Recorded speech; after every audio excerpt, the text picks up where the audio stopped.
So hello everyone, welcome back to my YouTube channel. This is Kalpana, first year MBBS student from SBMCH Hazaribagh medical college. So guys, आज मैं बताने वाली हूँ कि अभी NEET 2024 जो है उसका एग्ज़ाम होने वाला है और उसमें बस 3 महीने का गैप अभी रह गया है. तो जब कॉलेज आने वाली थी मैं, तब मैंने सोचा था कि मैं कॉलेज में जाके थोड़ा नीट एस्पिरेंट के लिए कुछ गाइड करने जैसा वीडियोस बनाया करूँगी, जिससे कि उनके प्रिपरेशन में हेल्प मिल सके.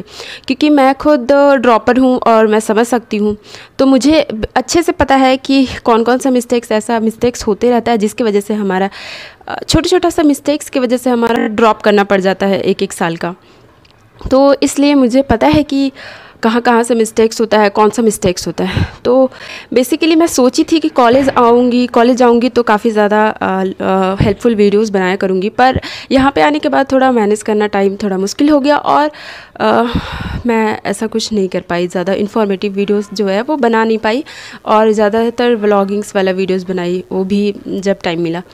तो कमेंट अभी आ रहा है कि दीदी थोड़ा प्लीज़ टिप्स शेयर कीजिए ना, क्योंकि हमारे पास 3 महीने से बचे हैं. तो ऐसा करके तो उनका कमेंट देख के मुझे अपना टाइम याद आ गया. तो इसलिए मैं ज़्यादा टाइम लेते हुए नहीं, बस कम ही टाइम में मैं ट्राई करूँगी कि कुछ टिप्स शेयर कर दूँ, सो दैट कुछ लोगों का मतलब थोड़ा हेल्प हो जाए. और बैकग्राउंड में थोड़ा बहुत नॉइज़ आ रहा होगा क्योंकि थोड़ा कंस्ट्रक्शन चल रहा है गाइस. देखो, सबसे पहला मिस्टेक जो था और होता है स्टूडेंट से कि पूरा साल वो स्टडी कर लेते हैं, लेकिन जब जैसे एग्ज़ाम आने लग जाता है, क्लोज़ हो जाता है एग्ज़ाम का डेट क्लोज़ आता है, तो लोग है ना एंजाइटी की वजह से डिप्रेशन में जाने लगते हैं और अपना स्टडी जो है वो थोड़ा स्लो कर देते हैं. जबकि जस्ट जिनका सिलेक्शन होता है उनका क्या होता है कि स्पीड अप हो जाता है, उनका ग्राफ बढ़ने लग जाता है. आवर्स ऑफ स्टडी के साथ साथ effective study, number of questions, बहुत सारा चीज़ है जो उनका ग्राफ बढ़ता है जिनका सिलेक्शन होता है. और जिनका सिलेक्शन नहीं होता है, पहले उनका अच्छा परफॉर्मेंस रहता है, पर जैसे जैसे एग्ज़ाम क्लोज़ आता है तो उनका परफॉर्मेंस घटने लग जाता है. तो एंजाइटी और डिप्रेशंस वगैरह, प्रेशर, पीयर प्रेशर, ये सब होते रहेगा.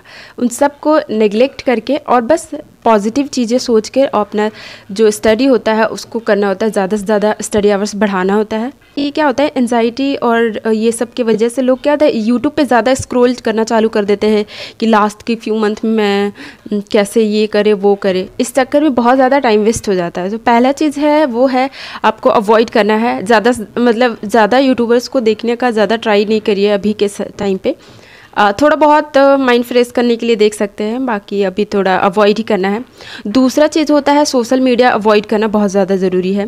लिमिटेड टाइम के लिए यूज़ करने का मन हो तो कर सकते हैं, अदरवाइज़ लास्ट के 3 मंथ में तो मुझे लगता है कि सोशल मीडिया बिल्कुल भी नहीं, क्योंकि वो एकदम डिस्ट्रैक्टिव होता है. दूसरा कि अपने टॉक्सिक फ्रेंड्स वगैरह उन सब से डिस्टेंस बनाना पहला ज़रूरी चीज़ है. और ये कैसे होता है, तो ये देखो, टाइम अगर इधर कम कैसे जाएगा जब आप अपना टाइम स्टडीज़ पे ज़्यादा दोगे, इन्वर्सली प्रोपोर्शनल.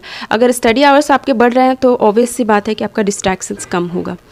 तो पहला चीज़ है वो.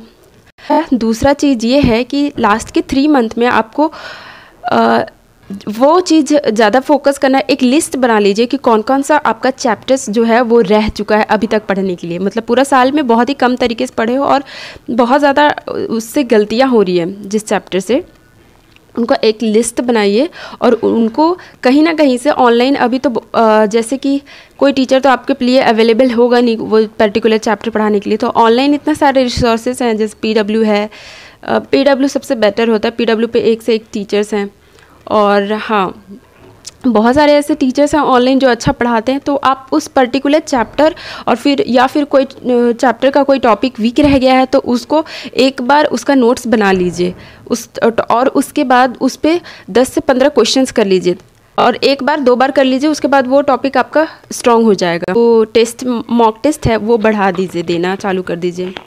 यानी कि आपको मॉक टेस्ट बहुत ज़्यादा अटैम्प्ट करना है अभी के टाइम पे, इसलिए क्योंकि भले ही लो स्कोर होगा बट आपको टेस्ट पेपर देने की वजह से आपको पता चलेगा कि कौन कौन सा एरिया से आपके ज़्यादातर क्वेश्चंस गलत हो रहे हैं.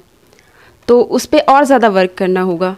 तो इसलिए आप आइडेंटिफाई कर पाओगे कि आपका वीक एरिया रह क्या गया है. कभी कभी ऐसा होता है कि हमें लगता है कि ये चैप्टर हमारे स्ट्रॉन्ग है, स्टिल उसके क्वेश्चंस गलत होते हैं.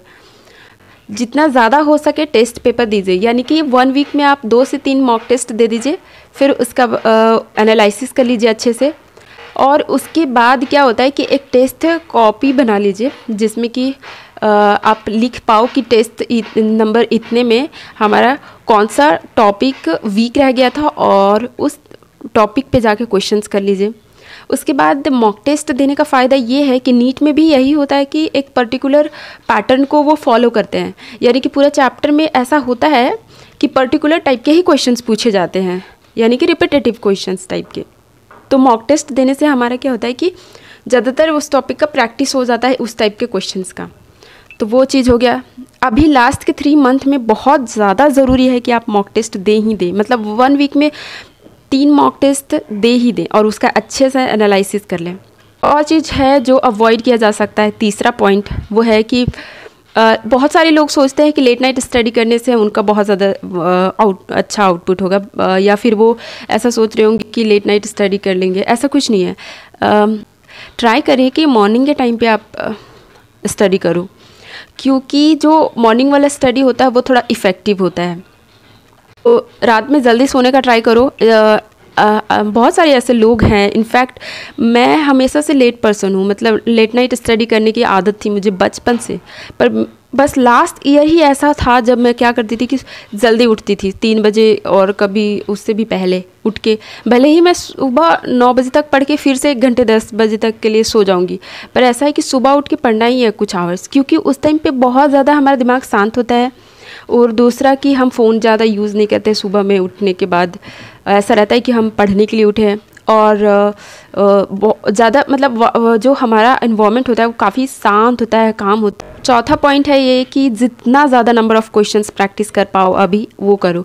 लाइक इतना होना चाहिए कि 3 मंथ बचा हुआ है, मेरा जो खुद का लास्ट 3 मंथ बचा था, तो देखो जैसे जैसे और पास आएगा डेट एंजाइटी बढ़ते जाएगा। तो उस चीज़ में आप टैकल करने के लिए सिंपल सा उपाय है, जितना ज़्यादा नंबर ऑफ़ क्वेश्चंस प्रैक्टिस कर सको, जैसे कि, और सबसे ज़्यादा चीज़ है कि तीनों सब्जेक्ट का नंबर ऑफ़ क्वेश्चंस प्रैक्टिस होना चाहिए, वो भी डेली बेसिस पे, भले ही 50-50 क्यों ना करो तीनों का, पर बहुत ज़रूरी है। सो मैं 200 के अप्रॉक्स क्वेश्चंस करती थी, क्योंकि जितना ज़्यादा क्वेश्चंस करोगे उतना ज़्यादा गलती होगा, उतना ज़्यादा उनका सॉल्यूशंस देखोगे, तो ऐसे करेक्शंस मतलब एग्ज़ाम में कम गलतियां होने का चांस रहेगा।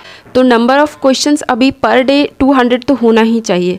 पर अगर कोई क्लासेस जा रहे हो, जैसे कि कुछ होते हैं जो ऑफलाइन क्लासेस ज्वाइन किए होते हैं, 200 क्वेश्चंस करना अभी पॉसिबल नहीं है, पर ये तो कर सकते हो कि उधर से रिटर्न आने के बाद अपने हॉस्टल में 50-50 150 तक क्वेश्चंस कर लो।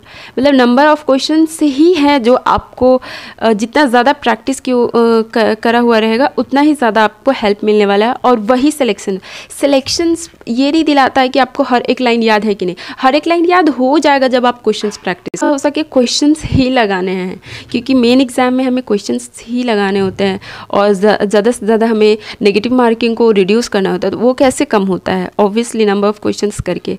तो नीट निकालने का अगर 1 लाइन में कुछ बोला जाए तो वो है नंबर ऑफ़ क्वेश्चंस प्रैक्टिस जितना कर दो, MCQs क्वेश्चंस जितना कर सकते हो, वो भी कैसा NCERT बेस्ड, क्योंकि जो अब का नीट है ना वो पूरा NCERT बेस्ड ही क्वेश्चंस उठाता है, मतलब लाइन से ही क्वेश्चंस बनाता है MCQ। तो इसलिए जगह NCERT सेंट्रिक हो जाओ, मतलब कि MCQs वहीं से करो जहाँ पे NCERT के लाइन से उठाया गया। अगर वो मॉड्यूल्स के और एक्स्ट्रा पोर्शन से उठाया हुआ है तो उस क्वेश्चंस को मार्क कर दो और कट कर दो, उसको दोबारा अटैम्प्ट ही नहीं करना है। तो ये होता है। अब मेरे तरफ से जितना हो सकता था मैं टिप्स शेयर करने का ट्राई की हूँ, कुछ लोगों को हेल्प मिलेगा तो ठीक है। इसके अलावा अगर पर्टिकुलर चैप्टर में आपको कैसे मार्क्स इम्प्रूव करना है, उसके लिए अगर कभी कुछ पूछना हो, किसी को डाउट हो, तो उस पर मैं वीडियोस बना सकती हूँ। And thank you so much, bye bye and take care. And guys don't worry, बस 3 महीने हैं, बस 3 महीने हैं। मतलब अगर 3 महीने आपने फोड़ के सही तरीके से पढ़ाई कर दिया ना, तो कभी ना कोई तो मेडिकल कॉलेज में आप एक गवर्नमेंट सीट पे रहोगे ही रहोगे। तो ये है।